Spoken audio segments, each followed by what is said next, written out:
मध्य प्रदेश में राज्यसभा चुनावों की तैयारियों के बीच में ये चुनाव काफी दिलचस्प दिखाई पड़ रहा है। वजह है कांग्रेस की वो इकलौती राज्यसभा की सीट जिसके लिए कांग्रेस पूरी कोशिश करती हुई दिखाई दे रही है। कांग्रेस ने प्रत्याशी का नाम तो घोषित कर दिया है। मीनाक्षी नटराजन को कांग्रेस की तरफ से राज्यसभा के लिए उम्मीदवार घोषित किया गया है, लेकिन मीनाक्षी नटराजन के नाम पर मुहर लगने के साथ ही कांग्रेस में बगावत के सुर भी देखने को मिल रहे हैं।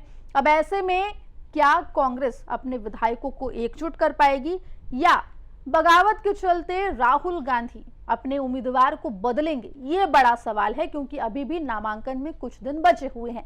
विस्तार से हम इस रिपोर्ट में आपको बताएंगे पूरा मामला। नमस्कार, आप देख रहे हैं एमपी तक और मैं हूं आपके साथ आकांक्षा ठाकुर।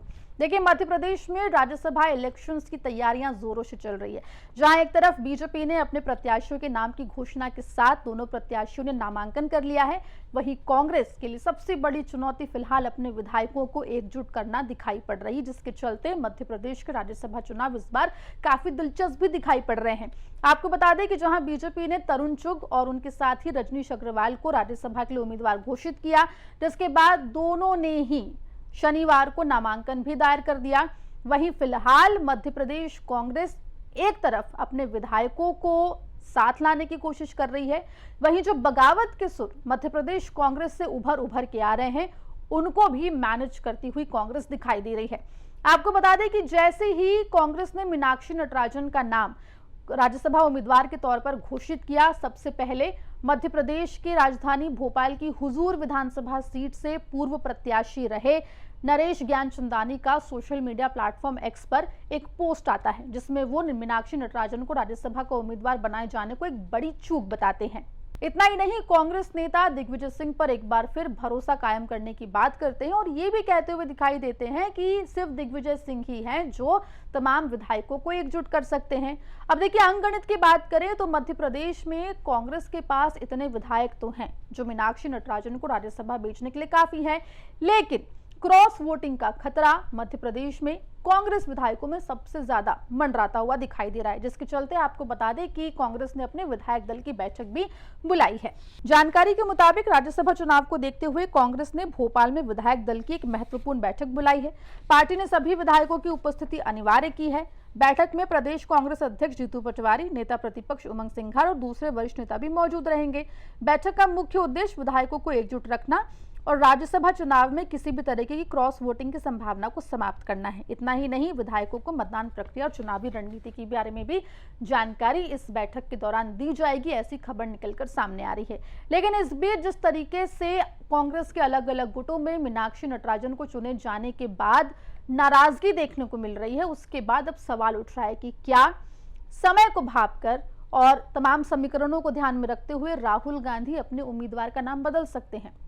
देखिए, पहली बार नहीं होगा जब कांग्रेस अपने किसी उम्मीदवार का नाम बदले। इससे पहले भी कई चुनावों में ऐसा हुआ है कि कांग्रेस की तरफ से या किसी और दल की तरफ से भी किसी उम्मीदवार का नाम घोषित किया हो, लेकिन पार्टी में नाराजगी के चलते बाद में उस उम्मीदवार का नाम वापस लेकर किसी और का नाम घोषित किया हो। ऐसे में मध्य प्रदेश में कांग्रेस के उम्मीदवार के तौर पर भी ये जो पूरी प्रक्रिया है ये हो सकती है, ऐसे कयास लग रहे हैं। वहीं आपको बता दें कि मध्य प्रदेश से राज्यसभा के लिए कई बड़े नाम जो हैं वो फहरिस्त में आगे चल रहे थे, जिसमें मध्य प्रदेश के पूर्व सीएम कमलनाथ का नाम शामिल था, अरुण यादव का नाम शामिल था, शोभा ओझा का नाम भी शामिल था और मध्य प्रदेश कांग्रेस अध्यक्ष जीतू पटवारी का नाम भी लगातार आगे चल रहा था।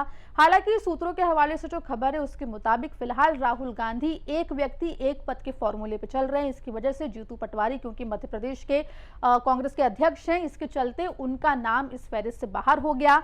जहां कयास लग रहे थे कि शायद कमलनाथ जो है वो राज्यसभा जाएं, लेकिन उन तमाम अटकलों पर विराम लगाते हुए कांग्रेस कमेटी ने मीनाक्षी नटराजन को चुना। मीनाक्षी नटराजन को अपना उम्मीदवार घोषित किए जाने के बाद जहां मध्य प्रदेश कांग्रेस में नाराजगी साफ तौर पर सामने आ रही है, ऐसे में देखना होगा कि क्या कांग्रेस मध्य प्रदेश में अपने विधायकों को एकजुट कर पाती है, क्रॉस वोटिंग का जो खतरा लगातार मंडरा रहा है उसको रोक पाती है, या फिर कांग्रेस अंततः अपने राज्यसभा उम्मीदवार के नाम को बदलती है, ये बड़ा सवाल है। देखिए, आपको बता दें कि इस पूरे मामले में इसलिए भी ज्यादा खलबली मची हुई है क्योंकि हाल ही में कैलाश विजयवर्गीय का एक बयान आया था जिसमें उन्होंने साफ तौर पर कहा था कि अगर बीजेपी तीसरा उम्मीदवार उतारती है, प्रत्याशी उतारती है राज्यसभा चुनावों में, तो बीजेपी पूरी कोशिश करेगी तीसरे उम्मीदवार को जिताने की। फिलहाल बीजेपी ने अपने पत्ते नहीं खोले हैं। दोनों प्रत्याशियों का, जो कि बीजेपी के हैं, उन्होंने नामांकन भर दिया है।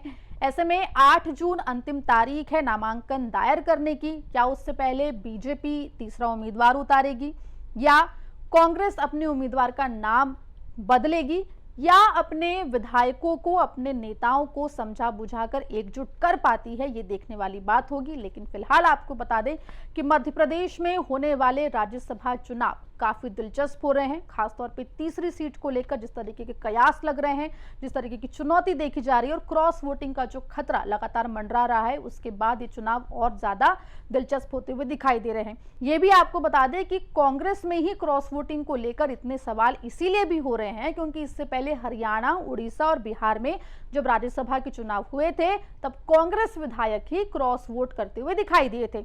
ऐसे में इस खतरे से मध्य प्रदेश भी अछूता नहीं दिखाई दे रहा है, जो कांग्रेस के लिए फिलहाल बड़ी चुनौती है। इस पूरे मुद्दे पर आपकी क्या राय है, कमेंट सेक्शन में लिख के बताएं और राज्यसभा चुनाव से जुड़ी हर एक अपडेट आपको मिलेगी केवल एमपी तक पर।